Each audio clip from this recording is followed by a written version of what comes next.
So if you have some question, you may just mind it, isulat ninyo, ganon, para next time sa online meeting ay ma-address natin. So, let's now save it. Para ma-save natin siya, the command is copy running configuration startup. But we cannot save it under this config. Dapat nandun siya sa user mode. Sa taas na mode. So, exit.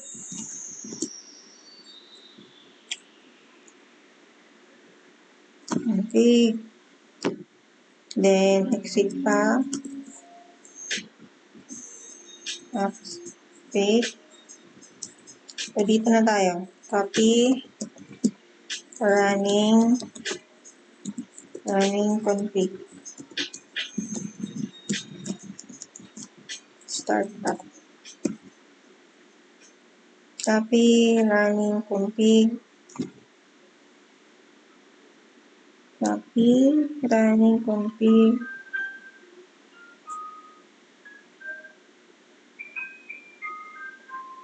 Wait. Copy. Startup. Sorry. Start.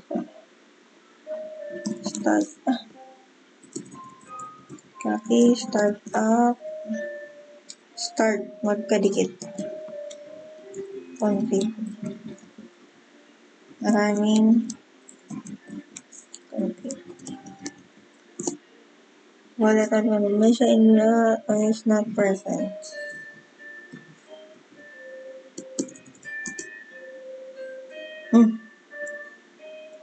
Hindi nga ma-save. Tayo natin. Copy. Copy running.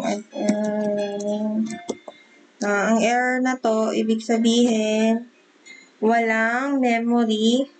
Ito, may specific memory allocation for every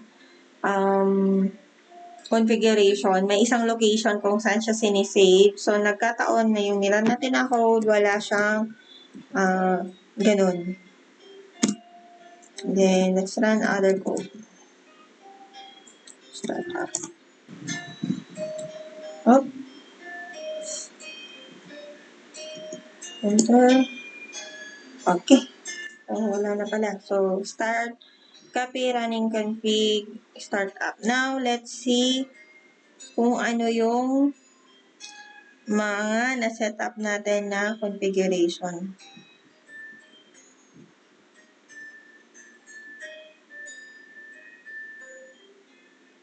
And show running config. Show running config. Running config. So, ganyan po. This is an example na mali. Wala akong G. Kaya running. Show running. Ganyan. Ayan.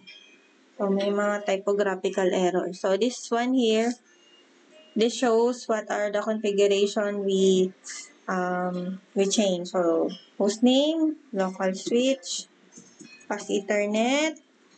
So, kung may nilagay tayo dyang IP addresses, so magkakaroon yan ng IP addresses. And then, we show our VLAN. And then, IP address, default IP address, and then console line, the password for the console line. Okay, so that is all for the assignment. Pero siguro may tanong kayo, bakit naka-red siya? So, what we do is, we configure this switch. Pero ito, wala pa tayong configuration. So, in here, I will not use CLI. We'll just input code manually. And for that, let's go to physical config. So, dito ko naka-connect, 01. Kung naalala niyo dito, 01. Naka-on siya, okay.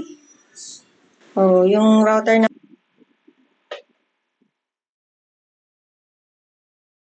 okay, so in here, we're going to configure this router.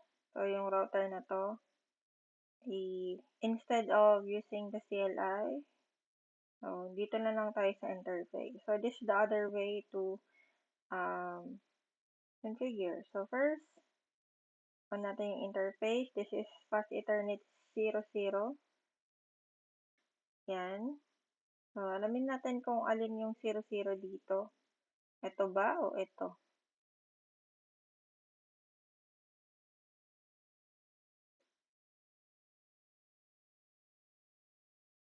Okay. So, I think when we're going to PC0 is Fast Ethernet 00. And while 01 is the wire connected to our router or the interface. Now, let's go back to 00. And going sa PC, we're going to assign the designated IP address. So,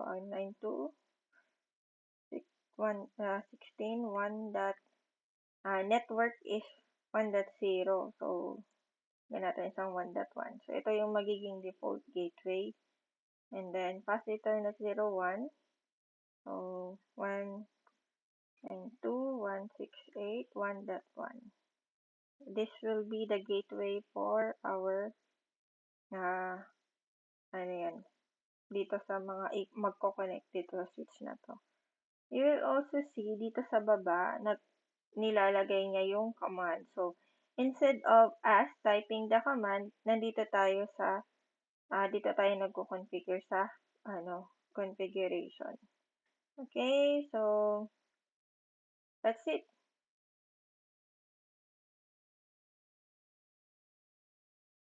So, dito sa command, tanda natin, dito tayo sa laptop. Bago tayo maglagay dyan kailangan natin ng IP address. So, yung laptop connected dito sa switch na to under network 192.168.1.1. So, lalagyan natin siya ng address kasi lahat ng bagay dapat merong unique address or label. Okay? Then, our default gateway, 192.168.1.1. Then, that's all. Let's go to our command prompt. Tawagin natin yung sarili natin. Pings 192.168.1.2. So, yan yung IP address ng laptop. Okay. So, kilala niya ang sarili.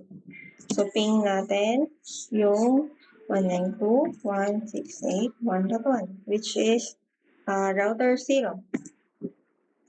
Okay, that's looking good. And then,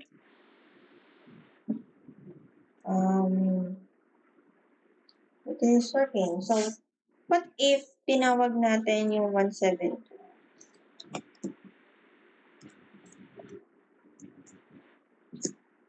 Okay, 172.16.1.0. So, in other scenario, this will not work. Kasi, this is different network. So, technically, hindi siya dapat makakonect. But then, because of the telnet na, yung VLAN na kinonfigure natin kanina dito sa switch, kilala niya na ngayon yung IP address na ito. Okay?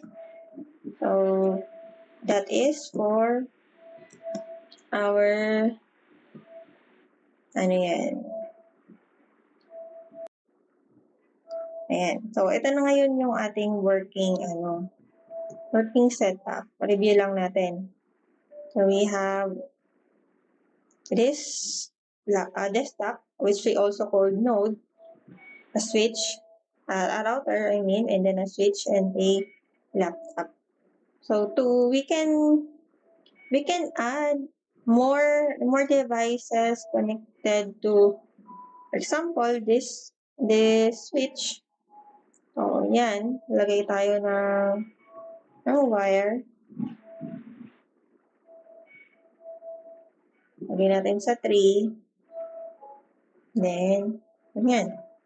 So, kita natin, magi-green siya as long as the interface is on. So, magi-green po siya even though wala pa tayong IP address kay kay PC1. Ito si PC0, ito si PC1. So, open natin si PC1. And then, let's try terminal for PC1. So, pag nag-configure tayo, titingnan lang natin yung sa taas na portion ng terminal kasi baka nagko-configure tayo pero hindi naman pala yun yung hindi naman pala yung device na yun yung kino-configure natin. So, we need to be careful. Okay. So, kailangan lang tandaan natin kung ano yung device na kino-configure natin. So, in here, we have PC1. So, ito yun. So, try kong alamin. So, kilala nyo na si 127.0.0.1. Yan yung kanyang sarili. Okay. So, ping natin yung laptop. Si 1.3. 192.192.168. 1.3 ba to? 1.2. Okay. So, hindi niya na-access. Bakit? Kasi wala siyang IP address. So, lagyan natin ng IP address ito si PC1. So, lagyan natin 192.168.1.3. Bakit 3? Kasi dito yung 1, 2, 3. Yan. Pag naglagay ako dito ng range na let's say dito lagay ko ay 2, so hindi yun gagana kasi ibang network na yun. Kumbaga, ibang barangay na yun. So, yan. And then, I think it's okay. So, try natin na tawagin si 2. Okay, nag-reply na siya kasi may sarili na siyang address. So, parang nagsisend pa lang ng message. So, kailangan may sender and receiver number. So, pag wala yun, ibig sabihin, hindi rin siya makakasend. Okay, another, ping natin yung ating router na si 192.168.1.1. It will This network is now working.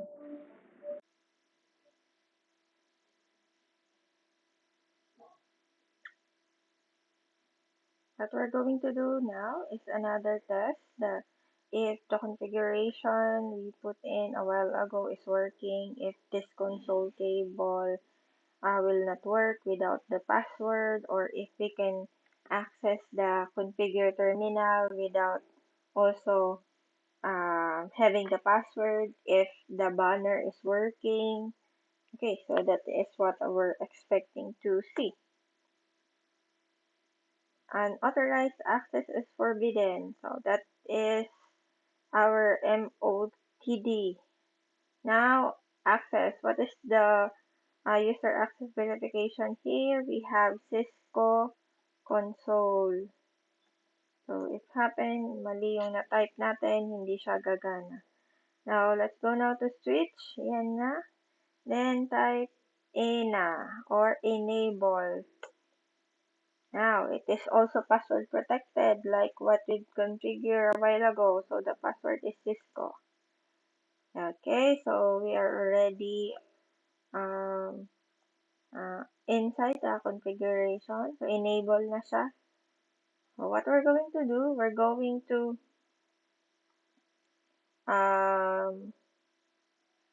go to configuration terminal and we're going to change local switch just to prove if we can, we can also do what we configure a while ago. So, kanina kasi nandun tayo sa switch and then doon tayo sa CLI. Ngayon naman, using console cable, attach our node or laptop, nandito tayo sa terminal, magko-configure tayo.